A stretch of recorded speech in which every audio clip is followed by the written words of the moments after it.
সব খেলোয়াড়রা যদি ফাউল করার নিয়তে মাঠে নামে তাহলে ওই রেফারির পক্ষে তো এই ম্যাচ পণ্ড হওয়া থেকে রক্ষা করা সম্ভব না।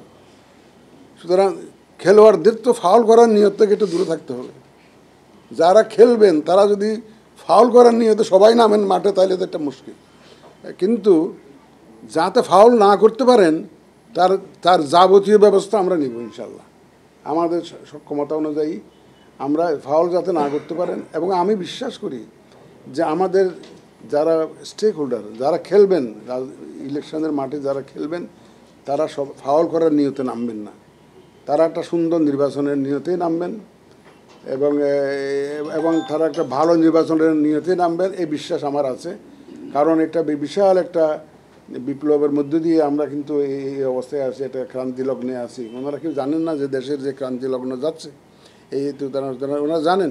সুতরাং আমাকে কেউ এ পর্যন্ত বলেন নাই যে আমি ফাউল খেলার নিয়তে ইলেকশনে যাব, যে ইলেকশনে ভোট ডাকাতি করব, সন্ত্রাস করব, এমন কোনো রাজনীতিবিদ বলেন নাই। বলেছে কি আপনাদেরকে? কেউ বলে নাই। তো সুতরাং আমি ধরে নিচ্ছি যে ওনারা একটা সুন্দরভাবে সহযোগিতা করবে।